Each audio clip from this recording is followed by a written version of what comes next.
No second chances. I wasn't ready. Okay. Hi, everybody. Hey, welcome back to the Desire Line. We are your normal cohort of hosts, and we're graced with the presence of a third here. Sigmund, why don't you introduce yourself? Hi, I'm Sigmund Werndorf. I've been practicing HEMA since around 2016. I co-run a club here in Los Angeles, where I'm based, called Los Angeles Historical Martial Arts Society. I am also currently, I'm almost not sure I want to admit this, a board member for the HEMA Alliance. Don't think about that too much, please. And yeah, I am an instructor, a practitioner, an enthusiastic competitor on the competition circuit, and I like to think of myself as an amateur scholar as well. So I try and hit all the bases. Sweet. Cool. Yeah. So there's we were talking initially about what direction this this episode might take, right? And you've already given me 4 or 5 just based on that introduction. You've already given me 4 or 5 different avenues. But I think one way to begin is to sort of is to ask you, and I'll ask Jesse first. Why did we invite Sigmund? Well, okay. So one of the perks of my Patreon when I was not on sabbatical was that people could give me phone calls for what I called office hours, right? So like a professor's office hours. You could just show up and what are you working on? What questions do you have? What are we gonna, and I have had a number of really great conversations with Sigmund through that, and it seemed like a natural fit to just get him on here. And more recently, one of the things we've been talking a lot about is mentorship and how that works. Mm-hmm. And so it very much was tying into preparing to have Charles on when we had him on 2 weeks ago, though it's probably 4 weeks in published time. I don't know, however it works. But whenever we had him on, and so I was just no, we need Sigmund too, because I know we're gonna have these great conversations and it'll be wonderful. So awesome. That's why we invited you, Sigmund. I'm grateful and honored. So I have a few questions, just like I said, based off of what you just said. So you co-run a school club. How do you classify? Yeah, I mean, club. At this point, club seems sort of like the atomic unit of HEMA, right? Just where most of the action goes down. You can start breaking down society versus academy versus co-op versus all of these things. But at the end of the day, they're a club. They're a collective of people getting together to do the thing, and they break down how that works out. So yeah, we've got a club. I guess I'm being a little cagey because we are a little experimental about it, how we go about it. We actually just had a meeting to kind of really revamp what the post-COVID iteration of this organization is going to look like, and we're kind of making some changes. But it's a little unique in that because LA has such a high concentration of HEMA clubs in the greater area. When we came on board, we were kind of well, we can do the same thing most clubs do, which is just set up your beginners program and start intaking people and build from there. But there was already 4 or 5 clubs doing that, many of which met in the same park we already practiced in. So we're that doesn't seem necessary. So we've tried to move into a bit of a different and unique niche, which is trying to serve those head instructors and senior students who don't get as much them time in their own club because they're so busy, bringing up beginners. They're so busy, running the curriculum, running the admin, that they find they tend to plateau because they don't have any peers at their level to help really challenge them in their training. And there's no time and space within the organization to devote purely to their own interests.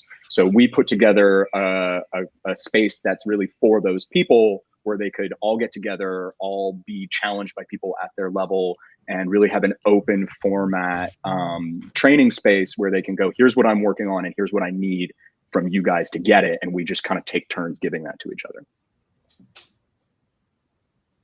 That's really wild. That's really cool. I think so. So how is that or how is it that you sort of stumbled on that model, or is it something very like strategically designed and implemented, or you know? Well, so because that's certainly so just to clarify a little bit, that's certainly like not the average. The norm. Average or it's not conventional the norm at all, right? It's not a conventional. That's not a conventional mode for not just historical fencing, but like martial arts in general, right? Like I think one of the challenges for martial arts today is that we're kind of struggling to find a way of taking advantage of new educational paradigms,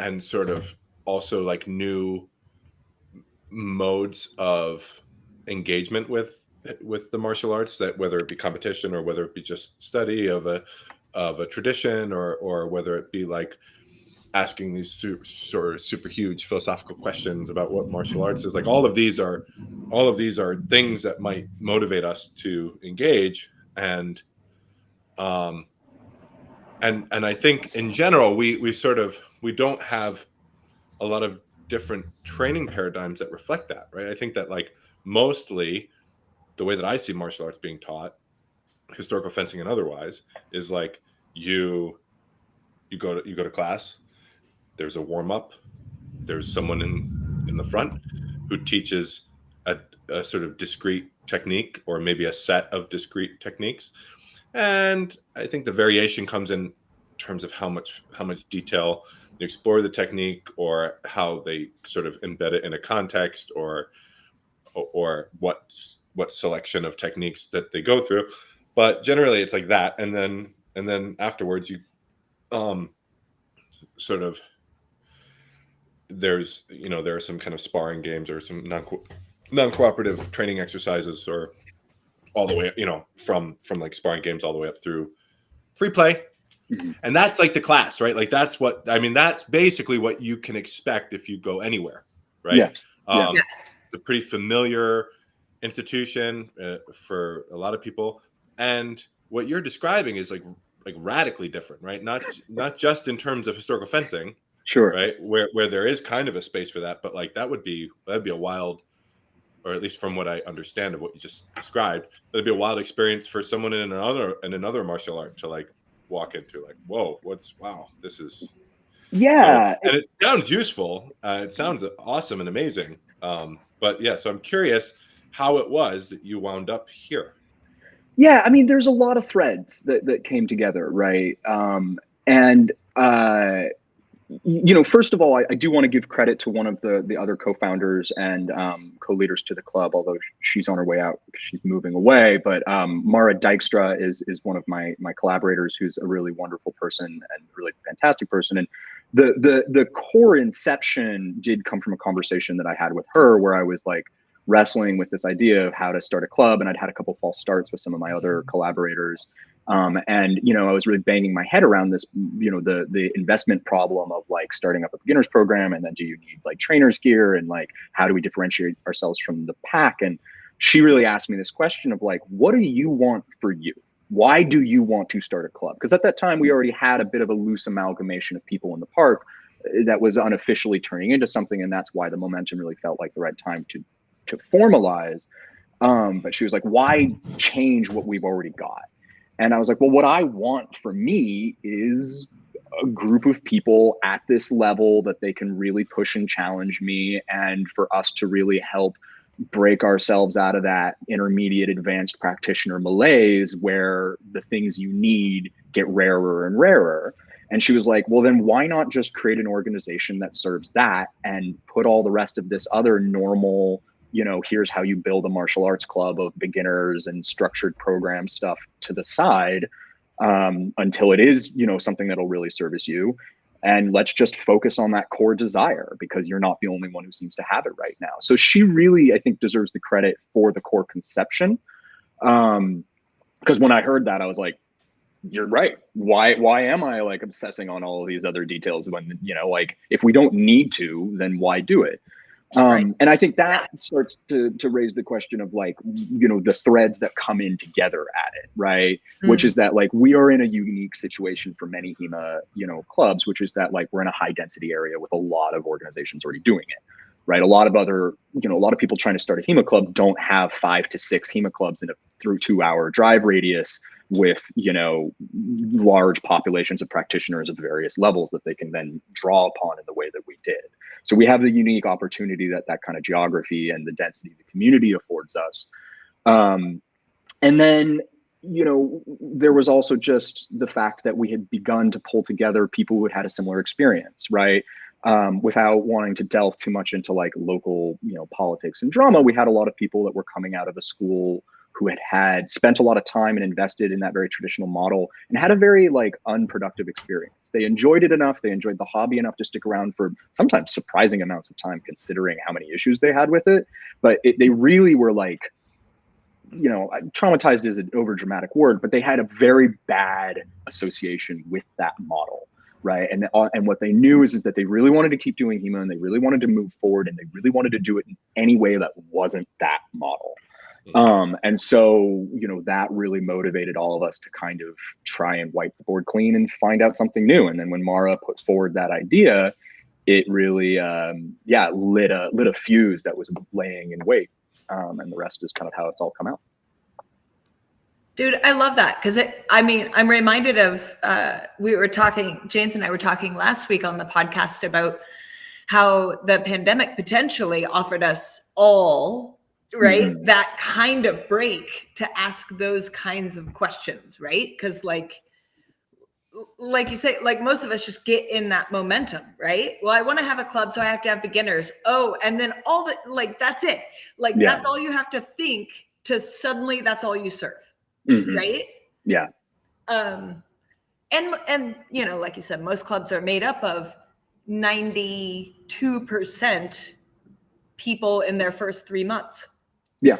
Yeah. And cycling through that often too, like not even like, you know, then that 3-point mark, most of them fall off. You gain 2 new intermediate students who are often replacing 2 intermediate students who are fading away, you know, and you start in a whole new cycle of people. Yeah. I mean, in the, if you talk to anyone that's in the martial arts as a business, money-making side, they expect to maintain less than 10% of their people for any amount of time, right? And so the expectation is always 90% is refreshing and brand new. And I've had people, you know, generally outside of the actual hobby who hear about how much time and energy I put into this activity. And they're like, why don't you like, you know, start a business? And I'm like, because I'm pretty sure it's a terrible business. It's a great hobby. There's no money. But like, it's a terrible business. The way you do it is you turn it into a daycare. Yeah. Right. And so, and that actually, so we spend a lot of time talking about art on the podcast, and we talk about what it means to have art and how it is that we attain art, or, you know, become more artful in what we're doing. And the truth of the distinction between master of their art in martial arts and master of the art of running a business and keeping the school up, there's fundamentally different things, right? And like, not the same. You know, not the same at all. And in fact, it will necessarily inform or instruct your practice, right? In terms of how you teach, right? So the way that you teach, and then, you know, we can think about the way that we understand as sort of an extension of the way that we teach, or that these things are synergistic, right? These you can't have one without the other, and so they sort of inform each other. And so running a daycare, right, which is the approach that is successful in the 21st century in America, right? In terms of like making a living or making martial arts your livelihood. Running a daycare is going to create a way that martial arts work in your mind, right? I'm not saying it's going to be wholly dependent or fully dependent on that, but it's going to alter the DNA of the way that you think about martial arts, right? Because it's going to be in the way that you design your curriculum and the things that you think are important, and the so like not and who's to say what's better or what's but the fact is, and where for me, right, I recognize that I could develop my art in running a school, right? I could make that my purpose, but that is I don't like the prospect of what might happen to my martial arts because of that. Like, I don't know, maybe I'm wrong, but I'd like to spend that energy on just geeking out or whatever. So yeah, when I was a teenager, I thought I wanted to be a chef. I really liked cooking. I really loved food. People were constantly asking you, what do you want to be? And I'm like, I don't know. Like, okay, I'll choose something I like doing. Like, that's the career path. And I got to this certain point, around like 16 and 17, where I had to start taking that idea seriously.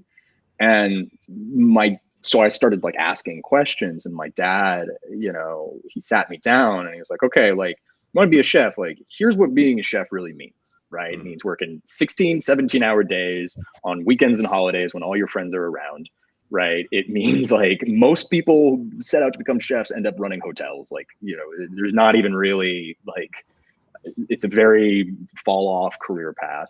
And even the act of cooking, like right now, you like getting into the kitchen and playing around and like, eating something tasty. Like when you're a professional chef, it's about batch cooking. It's about preparation. It's about, managing stock and buying patterns. And he's like, that's all great if you think you're interested in that. But if you want to be a chef because you like food, like this might not actually be the right path. In that terms, maybe it means going into being like a luxury grocery purveyor, or like there's other ways to engage your love of food professionally. I think about that conversation a lot, because I think without it, I actually very well could have become a chef, Sure. And I don't know if I would have been happy.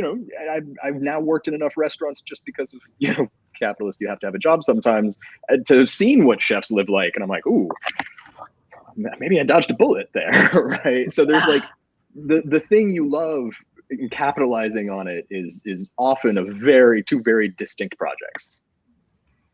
Absolutely. Yeah. Right. Well, and I think even if you're not thinking money, often a club is like, if you want to create a club because you want people to fence, and it is also true that you're going to lose 90% of people every 3 months. It by default kind of forces you, often, most people, right, get forced down like the money-making business side, but you're not making any money. You're just trying to build people. You're right? Sustaining a machine. Yeah. Yeah. Okay. Like, so I mean, that everybody keeps asking. Like I get emails. I probably get 5 emails a week asking when I'm reopening the club from strangers. Like I could do the business thing here. And I'm like, talk to me in October, maybe. But I don't really think I'm going to have group classes ever again because of that requirement that goes with it. Yeah. It's so painful to me.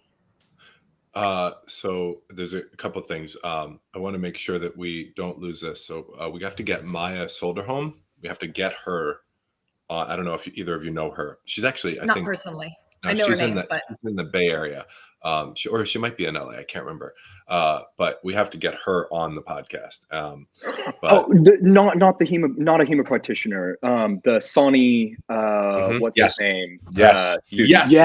Yeah. No. So what do you know about that then? So I not a lot, right? I've been exposed to that tradition. I have a friend, John Mills, up in Vancouver, who's an enthusiast of that tradition, and I kind of learned about it through him. I think I met her very briefly, actually, one year at Sword Squatch. and was embarrassed because her book's been on my to buy list for like a while and I hadn't picked it up yet. And so all I had to say was like, I want to read your book, you know. And Hey, like, I know you have a book. Yeah. I have it now. I've read it now. I hadn't done it at the time. And she was very much like, that's nice. And I was like, yeah, you're right. There's not a lot being said there. So yeah, I'm vaguely aware of it. And I know that there's some really interesting aspects to the tradition, but I don't know too much more. So please tell me more. Well, so just part of her she comes from a very old school approach, right? So she's sort of embedded in this very traditional old school approach of sort of martial arts tradition, right? So like she had a master and she just went to, and so a lot of this too, like a lot of this stuff was done in garages or in like living rooms, right? For years and years and years and years, up until the 90s almost. Like if you can invariably, or early 2000s, you can invariably find footage of these sort of obscure martial arts traditions that there's some master that sort of inherited the tradition over the course of generations and just found like 3 or 4 students that became devotees, and they just studied almost religiously. I don't want to paint it pejoratively, but like this sort of like they go every however many days a week, reverentially, perhaps. Yeah, reverentially is a better way of thinking about it. But like she has fascinating insight into how the martial arts were transmitted. So a lot of her work is in expressing sort of her experience in like in the drilling that they would do, right? So it was this very particular school, and it'll probably make all of us wince, right? But it was just like you went and you tried a thing, and then the master would just kick the crap out of you, and then you'd be like, okay, that didn't work. So you just do it again. And that's like a really pithy sort of explanation of what she was describing. But how the hell did I get here? You talked about wanting her on the podcast. Well, so we do want her on the podcast because she but what was it that connected? I think I said something about feeding the machine. Yeah. Oh, well, yeah. And just right. Yeah. So it was sort of like, and really, any sort of like looking back at how these things were transmitted in the 90s and early 2000s, up until the 90s and early 2000s, where it's like, it's in your living room, right? Yeah. And your students are your students for 5 to 10 years. Right. And you have 3 to 4 of them, right? And these people were just totally disinterested in this idea of like running a school, right? Like their school was, their school were people that they could really holistically transmit their art to, right? Over the course of a decade. And Maya looks back on her experience like this very, very fondly. And I believe that in as much as she does have students, or that she does teach regularly, she does it along the same lines as her teacher did, right? So like it's a very, very personal, very one-on-one, holistic sort of approach to teaching. And I wonder, you get a lot of these training methodologies that are becoming harder and harder to find because the meta's changed so radically. But like she's just one of thousands of types of expressions, like this type of expression of teaching. When I was in Ireland, I was doing BJJ. I think I mentioned, or I don't know if I mentioned last week or whatever, but there was this guy, and he was an old school jiu-jitsu practitioner, right? Okay. Old school jiu-jitsu, right? In the 90s. So you got to think about who was, when I say old school, I mean pre-Gracie, pre-UFC. Well, that's what I was going to say. BJJ in the 90s would have been pre-UFC, like pre it being a thing. Yeah. Exactly. And so like who was doing either BJJ or Japanese jiu-jitsu in the 90s? But it's like, it's this very particular kind of person. It's this like, he's like a punk rock renegade kind of like, and in the, and just like game as fuck, right? So Right. like just the kind of person that you know that wants to get touched up, wants you to put hands on them, wants to feel this sort of pain and feel the pain of like learning, and like all these crazy esoteric joint locks and stuff, and just like Yeah. it's always the same guy, and it's always this guy who's now in his 50s, right? Who's just got this catalog of all this crazy fucking joint locks. You know what I mean? And I know so many of these people, you know, and it's funny because it's the same, again, it's the same thing. It's like, how did they learn this stuff? And it's always in a garage with some master, you know, some old, you know, master who was never interested in running a business. One of the themes that I've seen in this specific podcast that I've really been enjoying is this idea of like the internal reflects the external and the external reflects the internal, right? They feed off into each other. And the different levels at which that occurs. And you know, you talk about like, okay, like what type of person was drawn to something like BJJ in the 90s in Ireland, you know, let alone anywhere else. Right. Like, and that makes me think of like, you know, okay, what type of person is drawn to HEMA in the early 2000s? Right.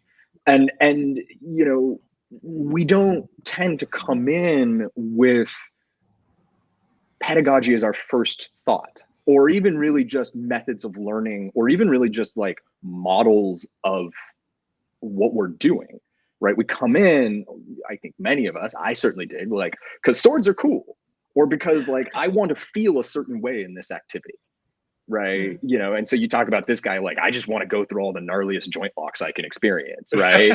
Like or like, you know, I just want to swing this sword around and feel like that moment that I've been fantasizing about for a kid. And so, but we still do bring in these models, these metas, these, you know, pedagogies. What that means though is they are our received cultural assumptions, right? They're what we've been programmed with without reflection. Or maybe with reflection, but in other areas and in other elements. And like personally, I find that really interesting of how this external then shapes the internal, right? Who we are, the demographics that are drawn to this because of the nature of what it is and the time and place that it's around, is what shapes and builds the nature of it as it flowers. And so what we've got now as a community is a product of the people that seem to be into it, right? That showed up and saw something that resonated with them and gave them the experience they want. And you know, and so what do we have? Like, especially we in, you know, United States, which is what we can kind of speak to, is like, well, you know, we've got like community that has a really weird relationship with authority, and a really like complicated relationship with hierarchy and like a lot of diversity in what people are trying to do and get, and where they think other, you know, that they're right to pursue it, and intersect with other people. Conscious reflection on what it is that we're after, and how there are a number of valid approaches to that question, right? Like that's something that I don't get from. Well, so Jesse's looking at me like, I don't know, I'm gonna call BS on that. I'll give you a chance to speak in a second. So there is a discussion about what it means to be a martial art, right? What it is that we're after. That's sort of upfront, you know, that anyone who's engaging in, we'll say like the broader HEMA community, maybe that just means like online or whatever, is going to be confronted with very early in their sort of martial arts journey, right? Is like, okay, what, you know, are these techniques for killing, right? What does it mean to be a martial art? What are we after when we're studying martial arts? Is it for sport? Is it for the street? Is sort of like that. We're beyond that question. We're in a post sport street meta, and that's not true about most. I think so. Yeah, I think that we have more sophisticated answers to those questions if you do enough digging. than most other communities. So that's where I'm going with that. But I want to hear what you're saying. Than other martial arts? Yeah, maybe. Right. I mean, I'm not saying everyone's right. Like, can I make an observation? One thing I've noticed is that, like, as dialogues develop and deepen and enrich as they progress, what I've found is that, like, we expect this general movement of the community, right? This idea that, like, the community has moved past that. It has moved into a new phase. But what I feel like I observe both in HEMA, and I've observed this in other places as well, but HEMA's kind of been one of the most distinct versions, is that, like, it's actually more of, like, I'm trying to think of an analogy. The people, there's never not people in the previous eras, right? No, for sure. Right. Yeah. So, like, whenever whenever an idea or an approach or a mentality takes root in the community, it's basically never going to leave. Right. The growth and stuff just happens, and it expands into other people who keep going in that direction. But the path always has, like, at any given point as you look along it, there's always people who are still at that place. And they're not just crusty old guys who refuse to change. They're also, like, the students of those crusty old guys who've received that lesson and go, yeah, that's, I buy that. Right. And so then they put down their roots. Right. And they go. So, like, when I hear, James, when I hear you say, like, we have developed, I think you're right, in as much as those dialogues are happening in the community and in circles and even maybe in prominent parts of it. But there's always going to be the people who are behind that. Yeah. So and I wouldn't even say prominent parts of that. Right. Because that sort of makes an assumption. But that's why I clarified. Right. It's like, the fact that anybody who engages, like, and again, I qualified, like, in a particular space, right? So in this case, the online space, right? Because, we have to remember that, for most people, this is only a 3-month thing, right? Yeah. Like, we already established that, right? So, but, like, okay, in what we could sort of abstract out as the community, people do have to engage with the question, and maybe their answers are going to be different. Maybe they're going to say, no, we had it right 20 years ago. Although I suspect that they wouldn't even frame it in that way. Anyone who would make that decision about what to believe. But I definitely love that what you're describing, right? Which is the fact that really, whenever we even say the community, we're framing things in a pretty particular way. Like, there's a sense in which there's no such thing as a community, right? Like, when someone Right. And I mean, I think we've talked about this. Like, you could go to any Kung Fu club anywhere in the world and join that club and do stuff, and you would never refer to the Kung Fu community. Right. It's your club and that's it. Well, but that's another thing that's particular to historical fencing, in as much as where we started, was online. Right. And so again, our sense of community is a reflection of our history, and our particular evolutionary path. And I do think that, like, one thing that is inescapable for us is the inherently anarchic nature of the project, right? Mm-hmm. There are no masters. They just, they didn't exist in the beginning. There might be some people who try and start to make some arguments now that, there's some are developing and maybe almost there and maybe already there, but, like, it's going to be a highly controversial assertion. I think if there's one really unique feature of what we do from the rest of martial arts, it is this inescapably anarchic component where the only sense of authority is essentially, what is built up by the individual and accepted by the people around them.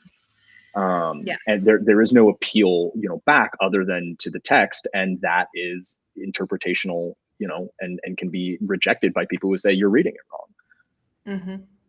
And that, I think that penetrates into every aspect of what we do, sometimes in more or less subtle ways. And I think to me, it's a feature that I enjoy. I'm not one of those people that rejects the attempt to create any form of centralization or authority in the community, but I do think that it is a little special part of what we're doing. right? You know, no gods, no masters. Like that's where we're at. Yeah. Yeah. Well, I think it's special. How about this controversial idea? All right. Get the juicy stuff out. Yeah. The demand that no one gets to create a master is a cultural authority being placed upon us all under the guise of anarchy. It's a choice we make. The community gets to say, I don't get to call myself a master. That is the one thing we absolutely bring mass authority onto everyone through cultural shaming. Yeah. So well, that is absolutely like the dominance culture bullshit James and I have been talking about. If the only thing you have to bring to bear is cultural shame, that's a dominance culture effect. Yeah. Oh shit, son.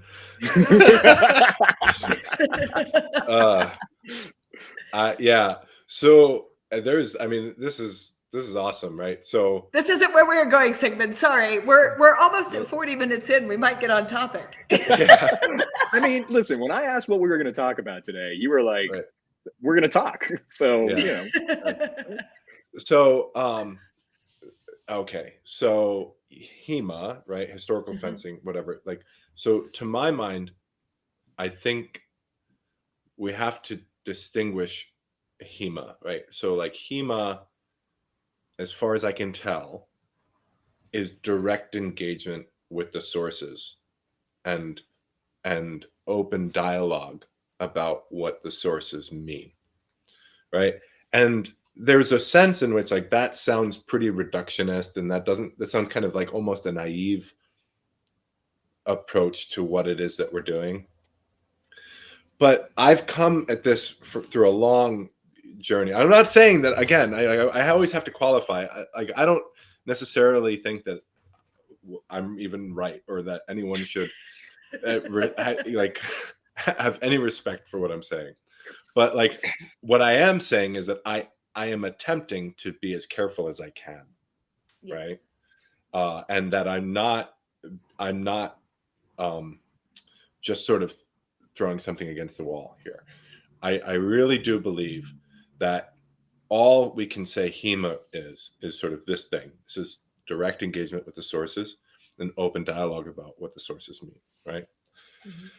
So what does that lead me to? That leads me to the sort of position that I've staked out over the years and certainly on the podcast, which is that most of us aren't doing HEMA, right?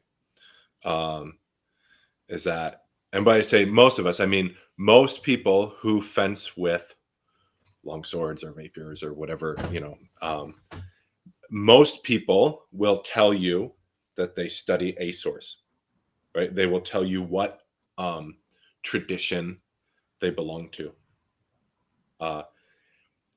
And really, the truth is most people have never directly engaged with that source and never engaged in sort of the open dialogue about what the possibilities are for what the text means. I think that's true for most people. I haven't taken a census or whatever. And even still, I don't believe that you could, because I think that there's so much shame around the fact that a lot of people just want to play with swords without engaging in this sort of super intellectualized academic pursuit of interpretation, translation and interpretation. And they just want someone to tell them like, how do you do this with the sword? This is what I do. So then the question becomes like, okay, well, if I engage with the sources and then I teach my student, right? Is my student doing HEMA? And I would argue that they're not. Right? I would argue that what I'm teaching them is my art, and they are evolving a living tradition. The moment that happens, and so that's just my position. I'm not here to like tell anyone else that they should feel this way, but It helps and me. Also, you aren't trying. You, James, are not trying to shame anyone that isn't doing that work. To be very clear. No. I think that I think really if we're gonna call ourselves a community and we're supposed to do something with that, right? Like what do we do with the fact that we have a community? From my mind, the thing that we ought to be doing, the work that it needs to be done is we have to get out of this sort of shaming, like community shaming, like mode. That's like the thing that's most important to me, right? But that's what the internet is for. Shaming that's true. strangers. That's true. Which gets back to Sigmund's. That gets back to your initial point, right? Which is that like we're sort of a reflection of the externalities, right? Or at least the way that we evolve based on. So, but I want to hear Sigmund talk some more about what he was saying in light of my and Jesse's sort of right. Yeah, I mean, it's hard. How do you feel, right? Now that you know that you're like an abuser. A community chauvinist. I don't know. I don't know. There's a lot of things running through my head because there's just so many interesting paths of exploration around these ideas, right? I think one place where I can start, right, where I can kind of plant my personal flag is that like, what you guys, I think particularly what Jess said there, like we, there is that, like, let's not lose sight of what we choose and what we make. Like, let's not confuse the constructs that we put in, even if they are unconscious and unintentional, for facts of nature that cannot be changed, right? And I like to kind of return to that point because from there you can try and re-examine. Okay, so what are the things that we have that are social constructs versus sort of like unchangeable fact, right?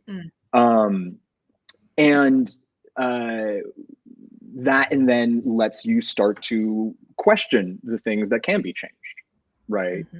I'm Jewish, and there's a ton of fun conversation about like what makes a Jew, who gets to say they're Jewish, who doesn't, right? Ethnicity, culture, religion, spirituality. It can be such a muddled mess, and where do the lines start to get drawn? I am not ambitious enough to start to express full opinion on that question, here. But I will say that, I think that it can be the desire to truly understand who you are and what you're doing can lead you down into an ever narrowing path that then ends you somewhere that you feel really good about, and you feel very comfortable with, and you are almost alone there. Right. Yeah. And so you can kind of like, oh shit, right? I've weeded out every, so much that I'm the only person who can follow this path because it's such a reflection of my own, the depths to which I am plunging that are, a reflection of the tools I have and the perspective I have. And so I think that, like, James, your model that you present, on one hand, I agree, right? If we have to really rigorously start to define boundaries about where a practice like HEMA begins and ends and draw a line, right? I think that that is the approach that has the most intellectual integrity that I've seen. And certainly is one that I kind of use to direct myself. The question becomes, who's left to play with you? Now, you're talking about, we need to get rid of the shame so that people can be more honest in their exploration of what they're doing and more accurately identify it so that we can then arrange ourselves in relation to each other, to take it a few steps past what you said. And I think that's great, but it's also at best aspirational and at worst entirely hypothetical, right? Like uprooting, the shame is bigger than HEMA. right? The shame is, to go back to what I said before, imparted from our broader culture in ways that are so much deeper than what we're doing with this hobby. Yeah. So my follow-up is sort of, where I end up is going, okay, we have this position, right? HEMA is the engagement of these historical sources and the reflection and sort of dialogue around their meaning. We have a lot of people who orbit that activity, most of whom want to say it's what they're doing, some of whom that's true. If we could get everybody on the same page about, like, chill out, it's not normative whether or not you're doing that, right? It's okay if you're doing something slightly different. That would be great. It's not happening anytime soon. So what do we do now?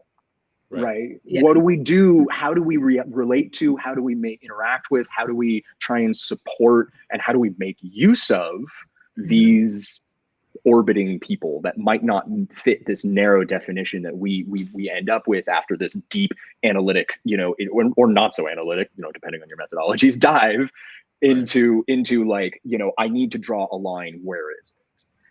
And I think that's where I personally have come out the other side into this reflection on the phenomenon of the community, right? Because for me, like Jess said, like, you go to Kung Fu and it's like, there is no community, there's my school. We do have a community. And more importantly, we need that community because it's all we've got. Well, so I'd be careful about that. I think I was. But I mean, no. It is a feature. It is like, it almost like, it's probably right now the most characteristic feature of our practice, right?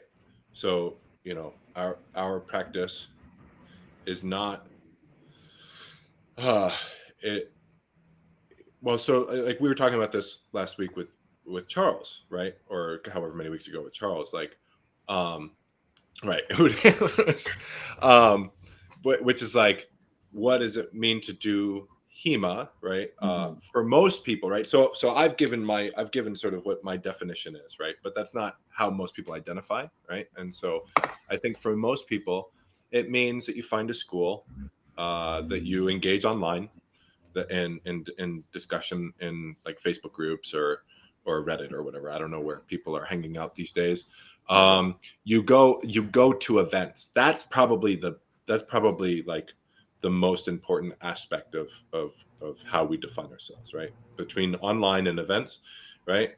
I'd actually say the school is a really significant part, because I know a lot of people who don't go to events. And so I'd say, like, the school, online, and events, some kind of triangle there, but I wouldn't want to de-emphasize one of them too much. Sure. Well, but yeah. So, but then the question is, if someone is just going to classes and not going to events, then I often find that those people are less concerned about the question of HEMA. Right? I find that those people are just like, I'm doing like, I'm fencing, like, sure. That's what my non-event students do, right? They're fencing. That's how they identify. I don't know. I'm not here to say, but like, and then at events, how do you fit into the social hierarchy, right? How do you become one of the cool kids at the cool kids table? And it's like, you have to have something interesting to say about what the sources mean, or how we should approach this art, or or like, you have a very aspirational idea of social dynamics, man. Because in my experience, it was like, I drunkenly sang songs with a popular guy and he brought me in. Like, that's another way. That is another way, in fact.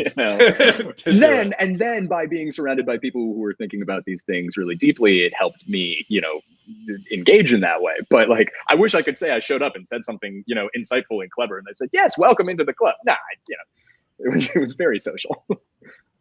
Yeah. Sorry, not to interrupt your train of thought there. Yeah. I was just going to say, I'm just, what my husband refers to as a vintage lady. So I've been around a while. That's how I got in. Okay. Just be old. But no, that's not true, right? That's not true. You've contributed a little bit intellectually. Here and there. I think if you've written a book that's published by, we'll say like the major one of 3 major historical fencing publishers in the world. I think you get credit for having contributed. That's fair. To the discussion, right? To the discussion, yeah. But here we go.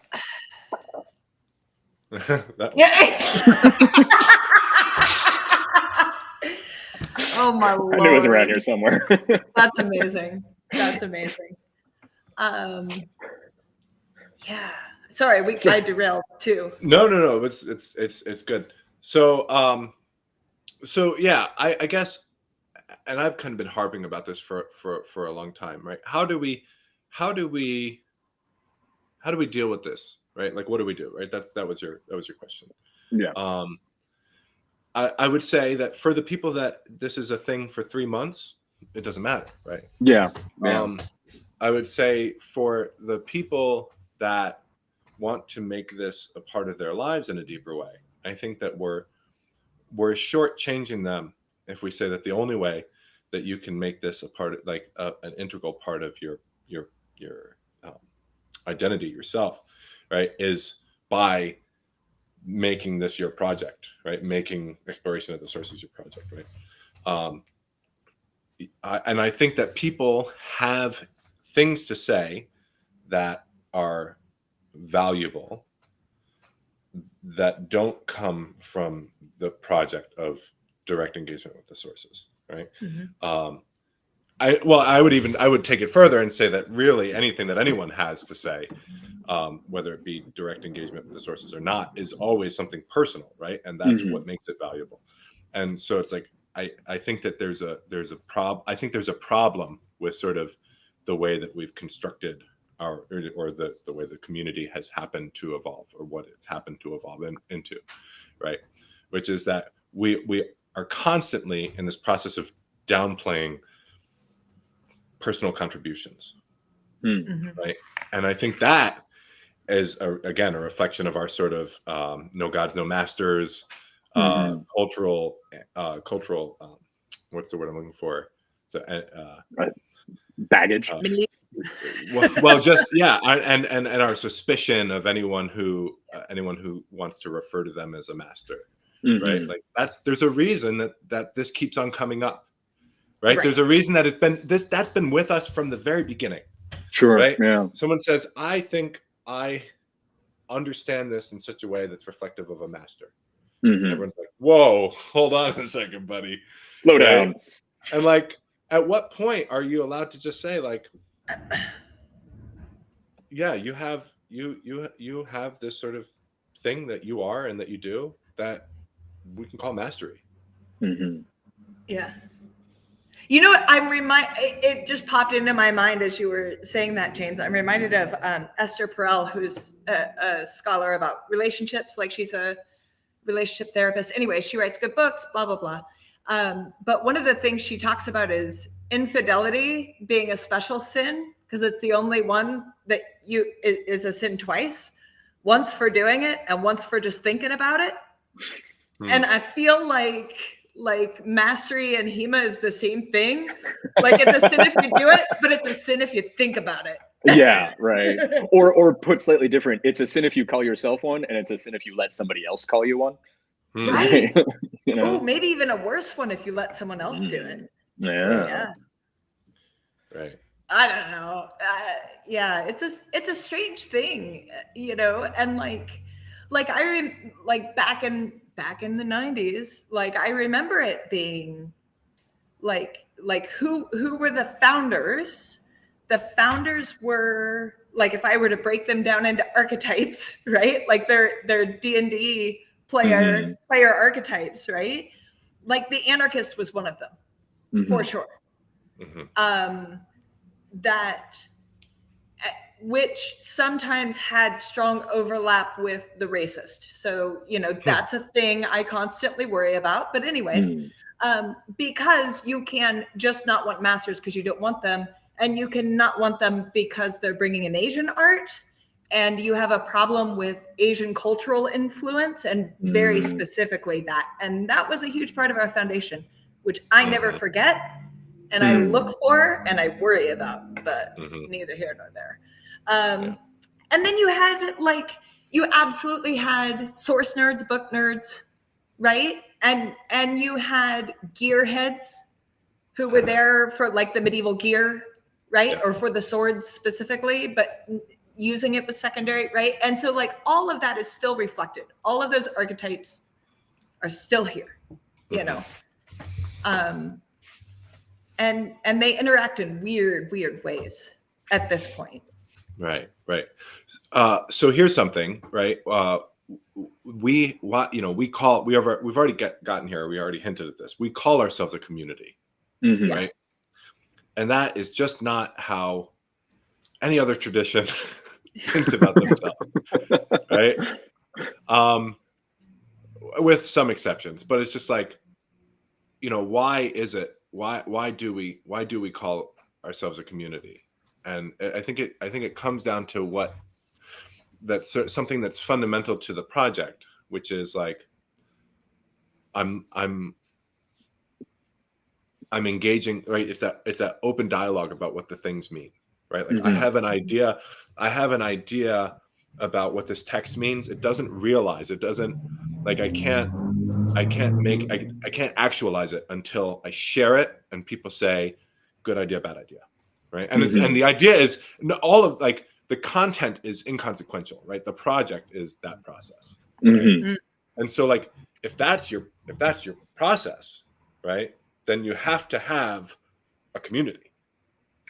So James, I believe both you and I have a background in academic philosophy, right? Sure. Okay. And so, perhaps you're familiar with this question, but frequently when you tell people you were a philosopher, which is a term I kind of like feel weird even saying sometimes, I'll usually like, yeah, I studied philosophy. I have 2 degrees in philosophy. They're like, what do you do? They're like, what is the act of doing philosophy? And, like, I don't know if they've just got an image of you sitting in a cell with a candle, just sort of rocking back and forth, or like, I don't know what they're thinking, but they've obviously got a deep curiosity about like, what is it? Well, like, what do these people do? And my answer is usually like, well, you read a lot, you think a lot, you talk a lot, and then you take all those things and you write it down and you put it out for the broader kind of community to engage with. And what ends up happening is a form of dialogue. And it's it happens basically institutionally. It happens in a community, and you are contributing to this wider dialogue. But also, part of the joy is an ancient one. And the act of doing philosophy isn't so much the act of finding the answers, although I also push back against the people who think that there can't be any answers in philosophy. But it's it's engaging in that process. It's being a part of the dialogue. Is what it means to be a professional philosopher, certainly. And I would say, yeah, okay. So that's my answer, and I think for me, I think there's an analogy there to the HEMA process and the way in which the community has an ongoing dialogue. I certainly think it's amusing to me how many let me put it, people with a philosophy background seem to keep cropping up in HEMA. But I'm curious, if you see that analogy as well. So it's funny because I don't know that. I think what you're describing is more about what it means to be in the academy in the 21st century, or in a post sort of science, post-industrial. Yeah, and versus, to clarify, I'm answering the question because they're asking, what are you doing? Right? Not what's the essence, what's the point, what's the goal, what are you getting out of it? What are you doing? Right. Well, and so if you were to ask me what a philosopher does, I'd probably give a very different answer, right? Okay. And I'm not sure why my answer would be different, but I think it would be. I think I would tell you. I would tell you that sort of what philosophy is a sort of an exercise in understanding in a deep and profound way what you're saying, right? Or what someone else is saying. But I don't necessarily think about it in terms of community. I don't think that ancient philosophers thought of it the way that we do, right? I don't think that a medieval philosopher would have thought of their contributions as being sort of engaging this in this sort of dialogue that is going to get like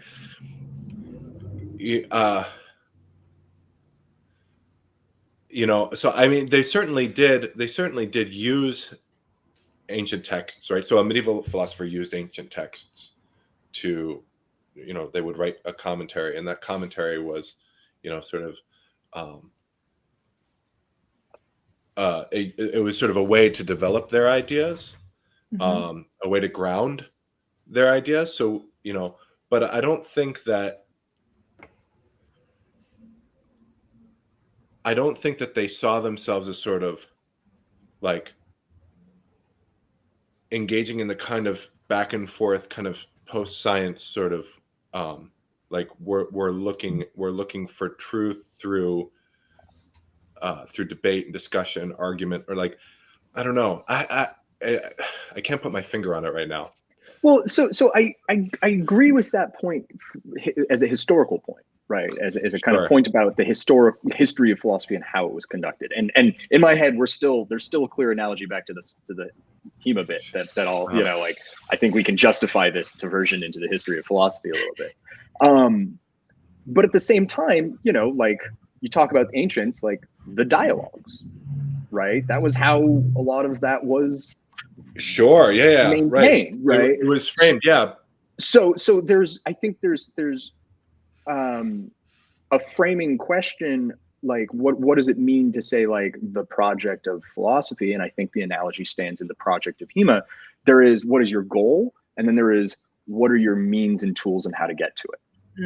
Right. And and more importantly, which one of those defines the practice? Is it the thing you're doing, or is it the why you're doing it for?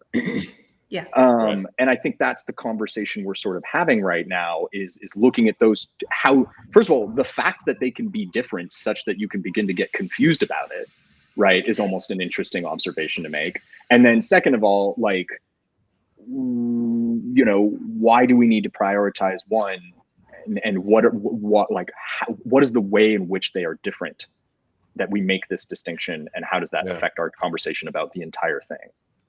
Well, I think the project of HEMA has always been about distinction.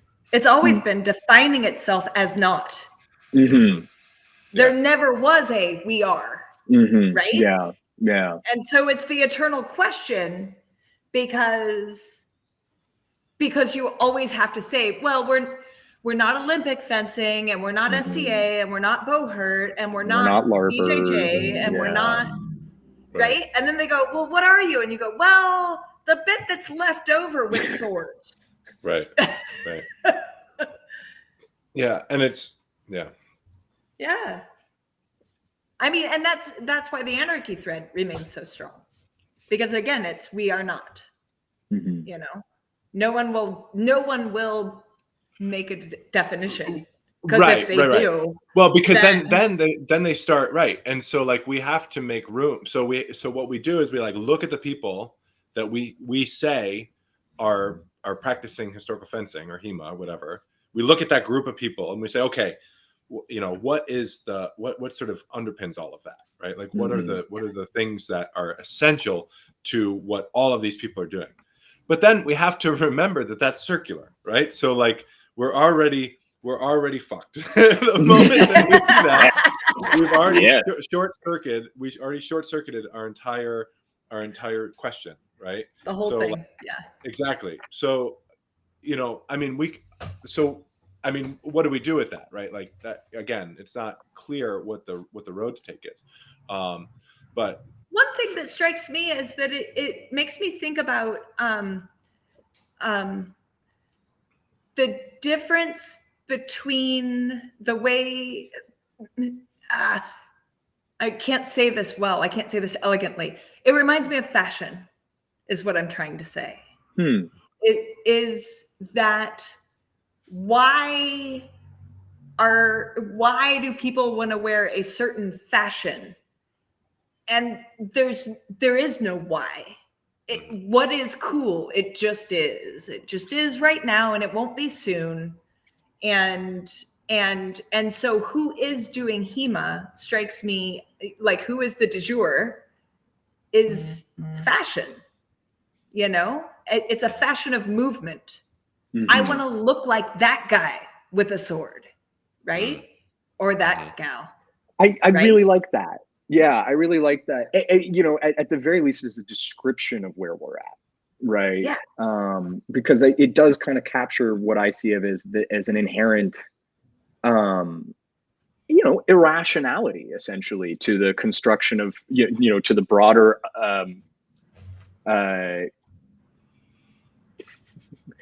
coming together of what we've been colloquially calling the community around it. And you know, and like, you want to talk about shame. I don't think that irrationality is necessarily, you know, like a shameful thing. And it's certainly, I don't think something to be faulted considering the history of the events. Well, and also just like, you know, you're talking about your background in philosophy, right? Like nothing's actually, you know, we could define rationality, but we're not going to. But like, let's not.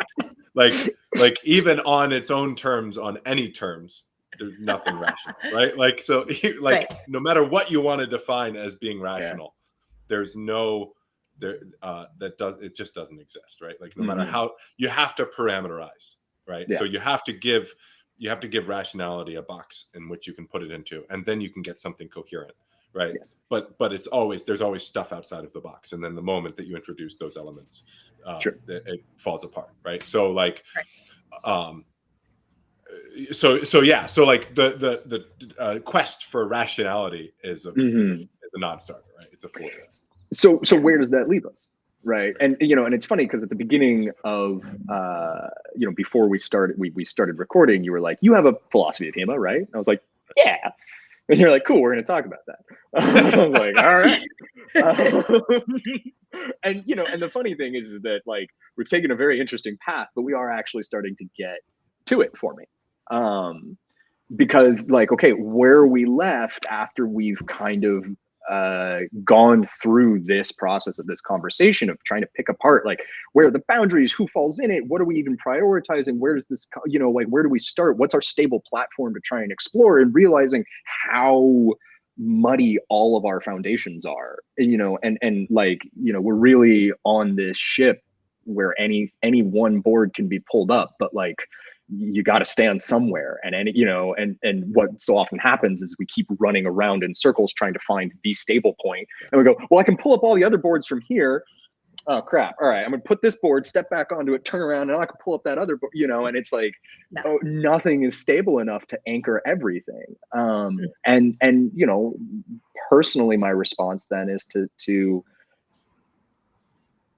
acknowledge the centrality of subjectivity, and to kind of go back to something I'm hoping won't come off too trite, but like, start with the joy, find the joy. What makes you happy? Why are you here?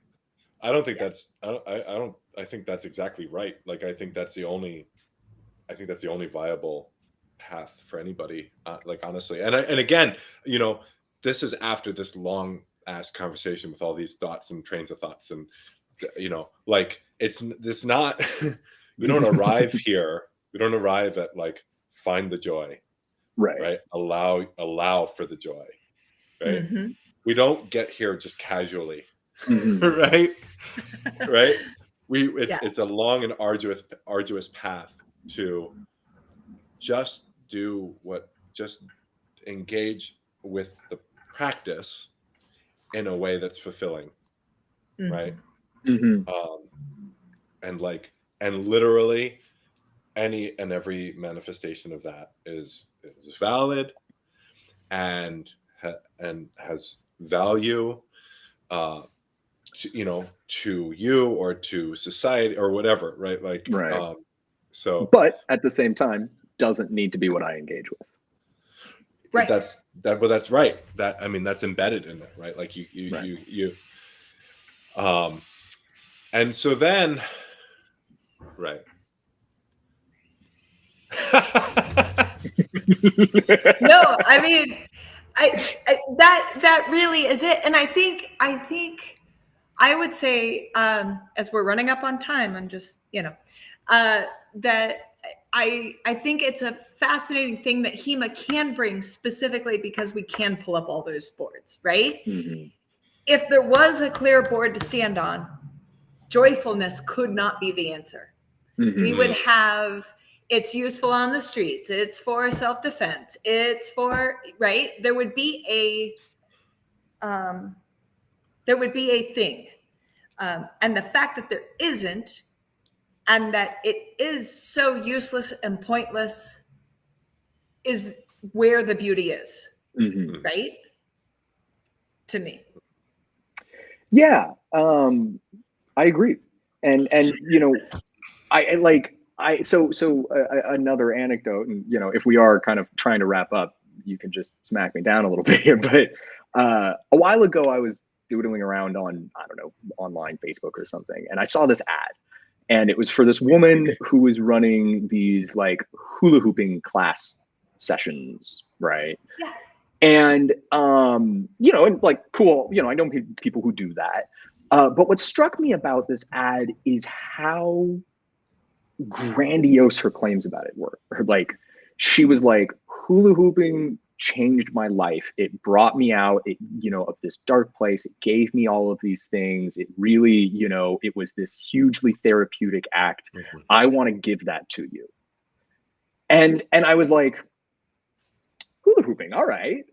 You know, and you know, but what I saw is that, like, I totally believe that everything she said, you know, all of those claims were true for her in her relationship with hula hooping.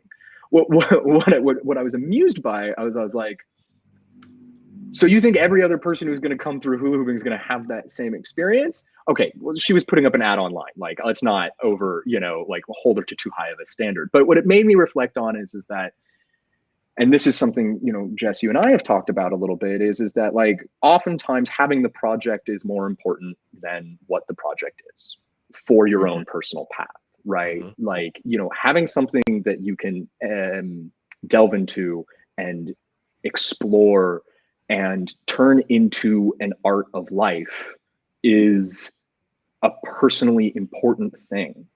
Mm-hmm. And for us, right, swords are that thing.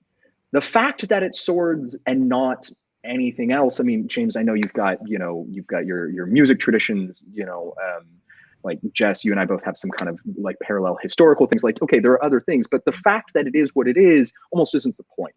The point is that we have an art of life. And through that engagement with art, mm-hmm. we learn about living, and through living, we learn more about our art, and there's a feedback process in that. Mm-hmm. And I guess if I were to try and draw a circle around the community, it's people who have decided that this sorting thing is that art for them. Mm-hmm. Sure. Yeah. Yeah. Sure. Yeah, which maybe is why we're such dicks about it. Because it's so personal. Yeah. Well, right. And I think I like the idea of the community being that, right? Mm-hmm. Like I that's what I want.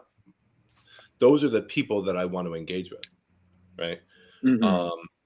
And, you know, and initially or early in my sort of on my path, I was very interested in the sort of historical fencing version of that. Right. But at this mm-hmm. point in my path, I'm almost more interested in what people have to say about swordsmanship or swords that mm-hmm. has nothing to do with history. Right. That's mm-hmm. kind of where that's where I'm at right now. Mm-hmm. It's like, I want to hear what, like, a random competitor, a random tournament competitor that's never engaged with swordsmanship or never engaged with historical swordsmanship, right? But competes in various SCA or kind of HEMA tournaments on a regular basis and has things that they think are important, or just, like, you know, what fencing is to them in a modern context, or, you know, whatever, like how they find, like, I want to hear the version, the swords version of that person's hula hoop experience, right? Like, mm-hmm. I want to hear how swords have enriched their life, right? Because, as you say, the practice has more to do with giving life meaning and giving life mm-hmm. purpose than it does, or, I mean, it can, right? And like, that's the thing that at this point in journey, like that's the thing that I'm really interested in, because go ahead.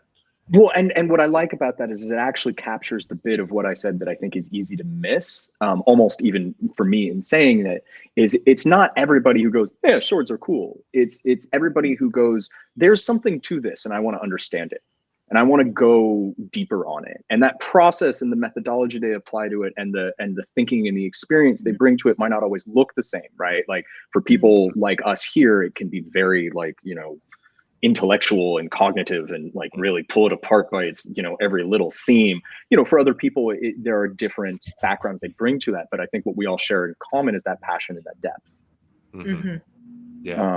And that's what I'm hearing you say. And we all share a sense that fencing is something real, right? That I think that is a really important thing to think about, right? So like fencing is not, it's not like a social construct, right?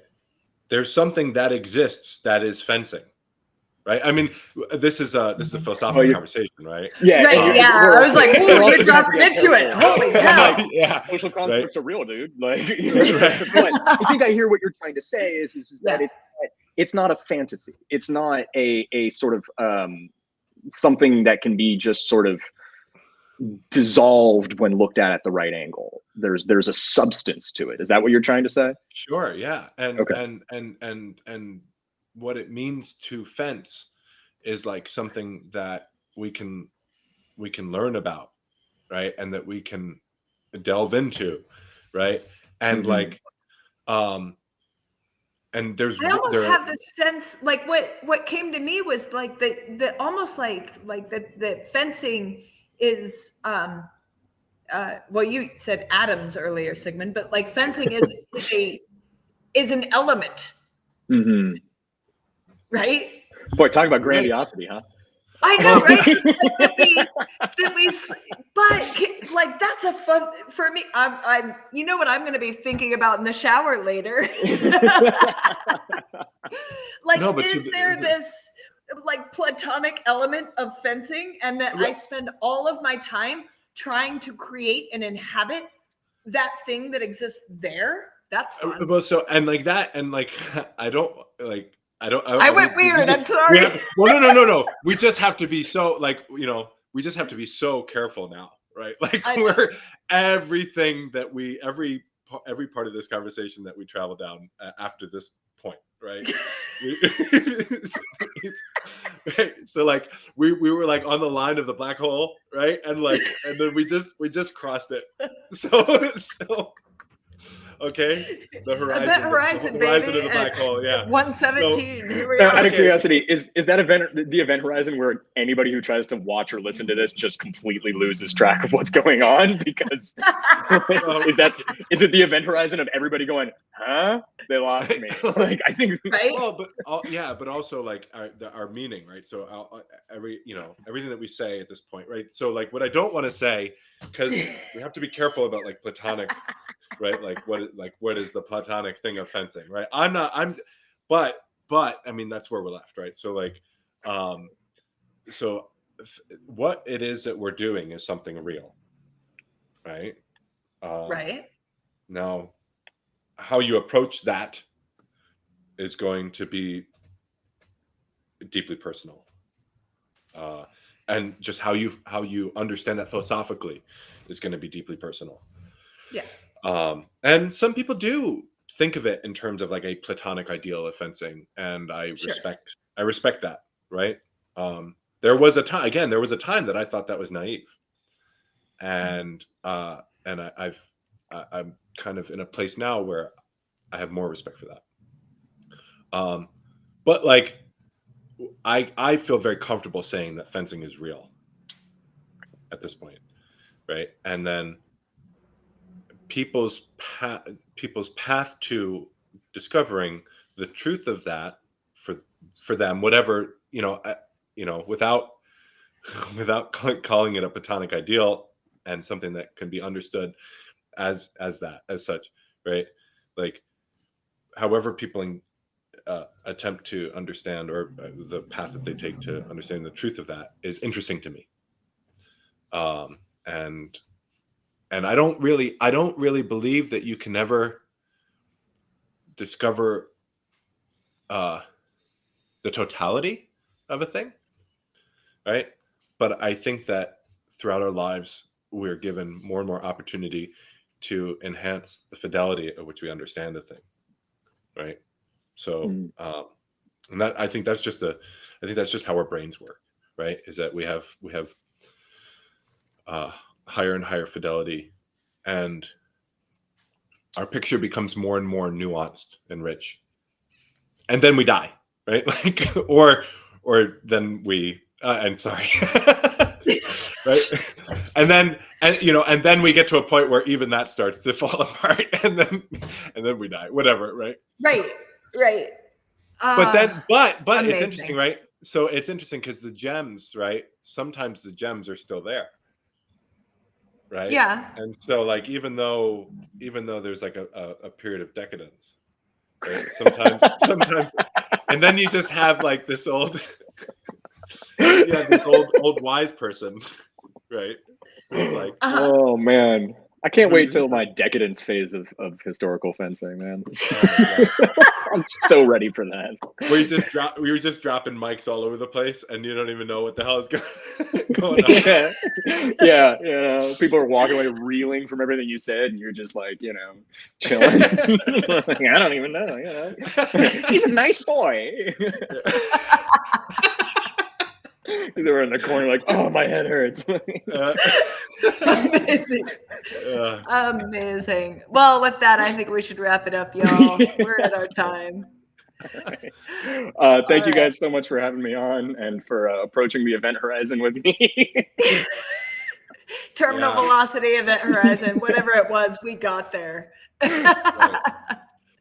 All right. Well, we'll just hit the button because that's what we do. There's no solid stop. There's no ceremony. Okay.